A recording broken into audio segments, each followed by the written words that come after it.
Aston Brown and Caden Simpson, it is crunch time. Third heat of the day and third random grid draw sees those two drivers on the front row of the grid. Rory Armstrong in third ahead of Oliver Sibbald, with Zane Quaker P5 and Seb Corking with it all to do from P6. Logan Lauder in 7th, Braden Boyd is 8th, Riley Buckton-Young and Charlotte Stanley will complete the grid. This is not going to be easy for Brown and Simpson to hang on to, and they've got 3 of the hard chargers right in behind them, and Seb Corking, of course, in P6 with 2 wins out of 2. But for Aston Brown, it's time to put up or shut up. Down to the first corner we go, and Aston Brown holds his nerve. Armstrong going straight for it, into the lead. That didn't take him long at all. Absolute conviction as he storms through to the front of the pack. Now it's all going to be about gamesmanship as they come through on this opening lap. Needs to put space between himself and Corking. Corking's through to third place.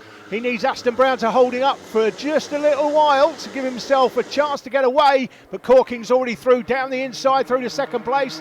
Aston Brown will drop to third. That's Caden Simpson in fourth. Sibbald there in fifth. Round the outside is Zane Quaker on the 44. It's the 88 of Braden Boyd. 22 is Charlotte Stanley down the inside of Riley Buckton-Young. And great pictures from the 360-degree camera from RB. Yes, indeed. So many overtaking moves on the opening lap as the random grid draw slices and dices around the course. Oh, big slide for the 57 of Brown, and through round the outside comes Sibbald. He just picked this moment, used the momentum of the kart and said, cheers, boys. You have your little ice dance and I'll come around the outside. That's cost him quite a few places. You see, it may have been a little bit of contact from Caden Simpson from behind. Caden put his hand up to acknowledge it. And that's the sort of acknowledgement that is, sorry about that, mate, but anyway. Oh, he's there already, look at this! Corking's already slicing up the inside of Armstrong.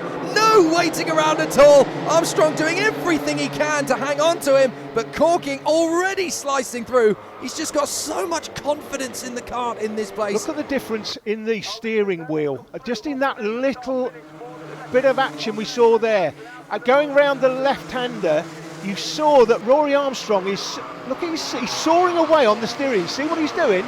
He's soaring away on the steering wheel. If you look at Corking, he's making a turn and he's holding it there. And that's the difference.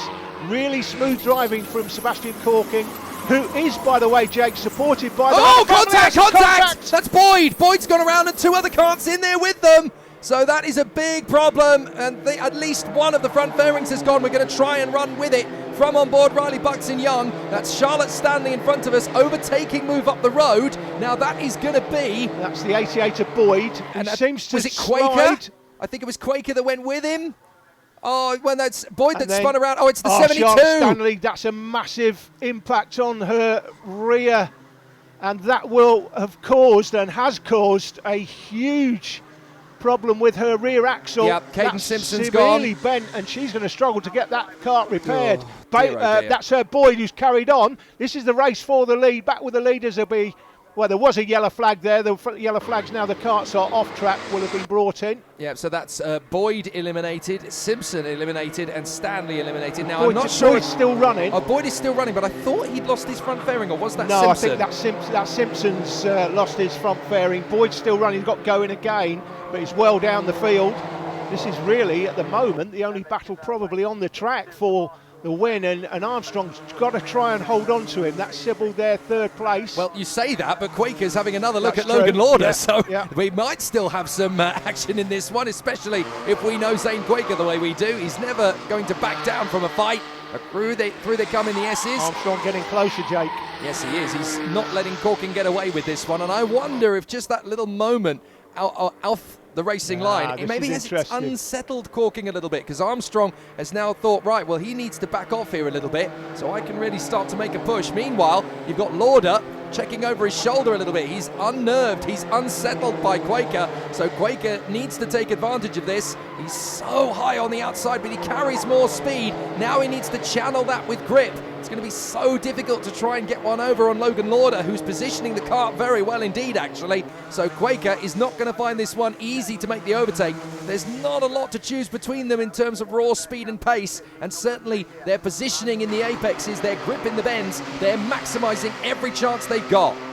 44, Zane Quaker. I know he's got some sort of issue this weekend, but he's got to stick with it. At the end of the day, he's battling here for fourth place with Logan Lauder, but I've always said, Jake, if fourth is the best you can get on any given day, then get fourth.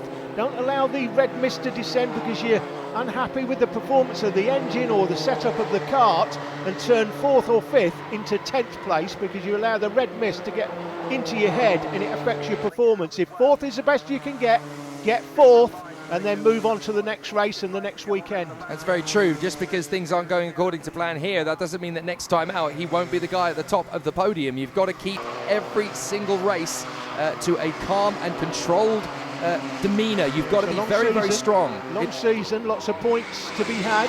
And every single racing driver will tell you it's not just about when you're winning, it's about when you're not winning. What are you doing in the kart, and how are you keeping every single point banked? You've just got to keep on banging in those championship points, and at the end of the season you might be the one who just gets 1 or 2 more than your opponent. Look at this controlled driving from Lauder, just blocking the inside line, forcing Quaker to go round the high line, and there's not enough of a speed advantage for Quaker to just overhaul him on pure pace. So Lauder positioning the car exactly where it needs to go. This is a very mature drive from Logan Lauder. He's not really able to pull clear of Quaker, but what he is doing is placing the car in exactly the right position so that Quaker doesn't have a chance to get through. The laps are counting down. I think there are, there's 3 laps to go as they crossed the line last time. 10 laps these heats, 12 laps will be the final.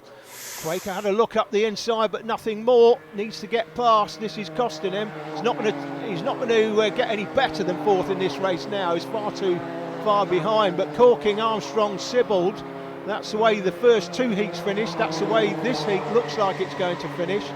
Will Quaker finish 4th though? He's finished 4th in the first 2 heats. This is the 3rd one. He's got a good run. He's got a really good run, and now he's starting to eat into that little bit of a gap that Lauder leaves each time he exits the apex. So this might be the chance coming up, and if he's going to overtake him, this is the lap to do it. The penultimate lap is always the one to try and outfox your opponent. If you can catch him unawares and then make a little bit of a leap forward by a kart length or 2, that might just be enough. So this is the lap that Quaker really wants to go for it, and he wants to outfox Lauder. Lauder's wise to the tricks at the moment, just keeping the kart nice and smooth in the inside of the apex, not letting the kart drift out wide. Look, he corrects to the middle of the circuit. He knows that Quaker's there. He knows that if he just keeps on that inside line, Quaker hasn't got the speed advantage to nab him on the inside. He's got to try and force the issue, but Quaker, look, he carries more speed to the outside line, can cut back to the inside. He might just outfox him, but he's really going to have to raise his game.